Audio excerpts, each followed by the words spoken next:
Hi Lou, this is Pat Hogarty from Sacramento City College. I figured I would try to do this to answer your question, make a little video and then put it up on YouTube. So the first thing that I want to do is answer your question regarding the use of VirtualBox. And I'm not sure if you attended the face-to-face orientation or not, but basically there's three reasons why we're using VirtualBox. One of the first reasons is the fact that I want all students to be able to experience what it's like to actually use the Linux desktop operating system, the graphical user environment. In order to do that, that's why we're using the VirtualBox, because you're going to be able to actually run Linux on your Windows or your Mac system on top of it without actually having to install it.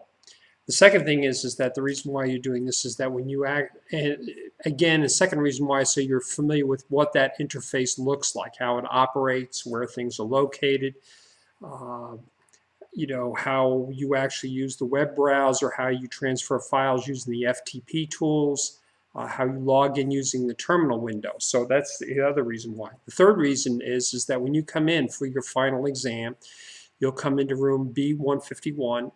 You'll have VirtualBox on your thumb drive, and what you're basically going to do is you're going to plug it into a computer. We have the VirtualBox software. You're actually going to have an appliance, but the VirtualBox software that I had you download is going to be on those machines. You're going to start up your virtual machine, and generally you're going to do several different things. I'm going to ask you to log in using the terminal window to show me that you know how to do that. I'm going to ask you to probably run your one of the programs that you use and do in Chapter 9, which is one of the web-based programs, and you're going to show me you can do that through the web browser. We have Firefox on the web browser on the appliance. And then I'm going to have you FTP a file from your machine to the server, and maybe from the server back to your machine, and also show me that you know how to utilize OpenOffice. Now I have video tutorials on the site for all of this. Another question you asked me is about FTP.